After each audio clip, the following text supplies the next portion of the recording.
Hi, boys and girls. Mrs. Bassler here again. I have another great book for you. It's a very good book about using imagination. It's called Where the Wild Things Are. Let me show you the cover of the book. What do you see on that cover? What do you think is going to be in the story? Now, this is one of those books that has the story and the pictures done by the same person. And this is done by Maurice Sendak. Pictures and words done by one person. And here are some of our characters in the story. We have Max, who's over here, and we have some wild things. That's pretty imaginative to think of, isn't it? The night Max wore his wolf suit and made some mischief of one kind or another.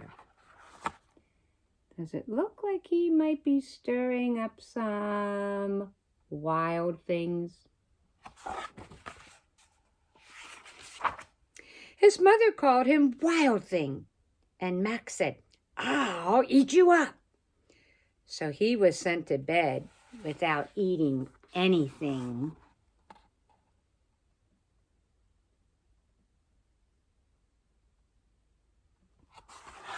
Do you think he still wanted to play? That very night in Max's room, a forest grew.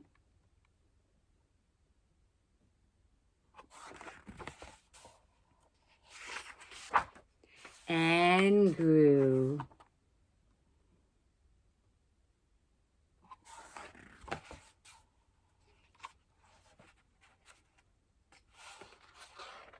And grew until his ceiling hung with vines, and the walls became the world all around.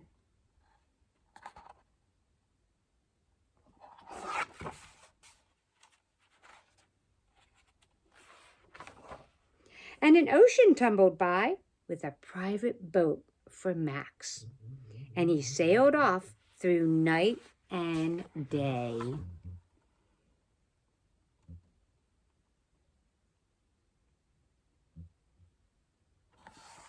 He's having quite an adventure, isn't he? And in and out of weeks, almost a year, to where the wild things are. Now, I noticed those waves are pretty big and wavy. And when he came to the place where the wild things are, they roared their terrible roars, gnashed their terrible teeth, rolled their terrible eyes, and showed their terrible claws.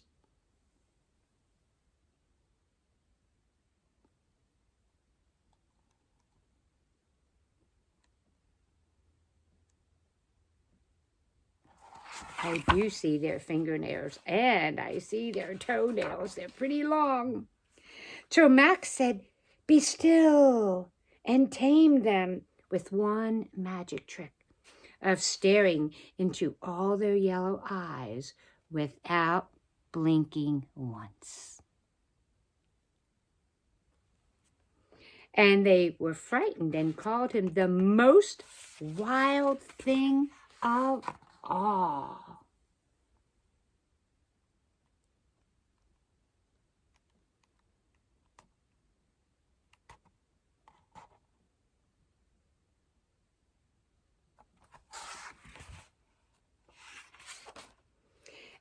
And made him the king of the wild things. And now, cried Max, let the Wild Rumpus begin.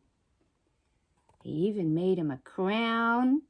He looks like he has a wand or a staff.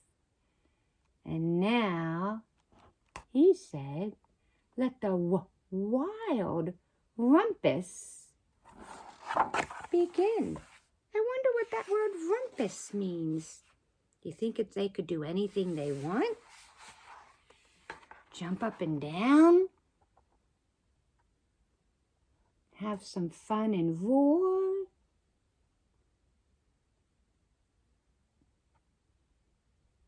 They sure look like they're having fun. Oh my goodness, look at this one.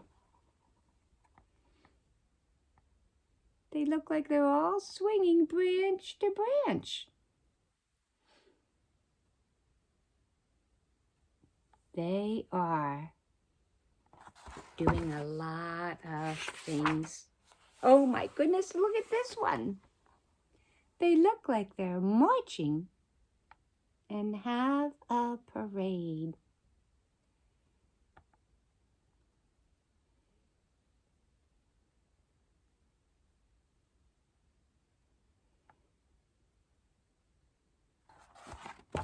I love how they look at each other with their big yellow eyes. Now stop, Max said, and sent the wild things off to bed without their supper.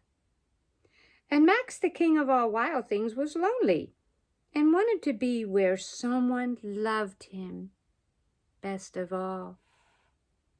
Then all around from far away across the world, he smelled good things to eat. So he gave up being king of where the wild things are.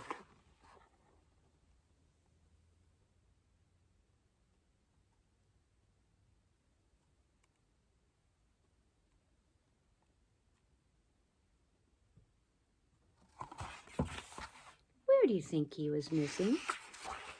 What do you think he was smelling? But the wild things cried, "Oh, please don't go. We'll eat you up. We love you so." And Max said, "No." The wild things roared their terrible roars, gnashed their terrible teeth, rolled their terrible eyes, showed their terrible claws. But Max stepped into his private boat and he waved goodbye.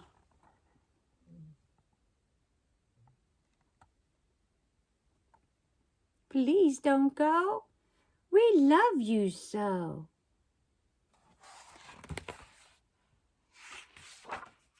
And sailed back over a year, in and out of weeks, and through a day.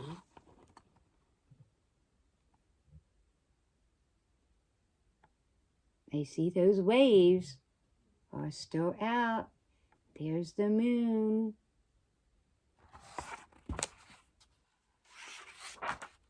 And into the night of his very own room, where he found his supper waiting for him. Do you see where his supper is? Do you see it on the table? I wonder who put it there for him. Who do you think? His mom or dad? And it was still hot. So thank you for joining me for a fun, imaginative book. And maybe sometimes when you're reading a book, it'll take you off into a fun place. And you could just think, maybe someday you'd like to imaginatively write a story. Think of a story. What would be fun to go? What would be fun to do?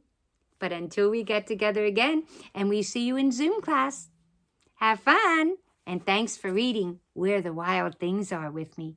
Bye, boys and girls.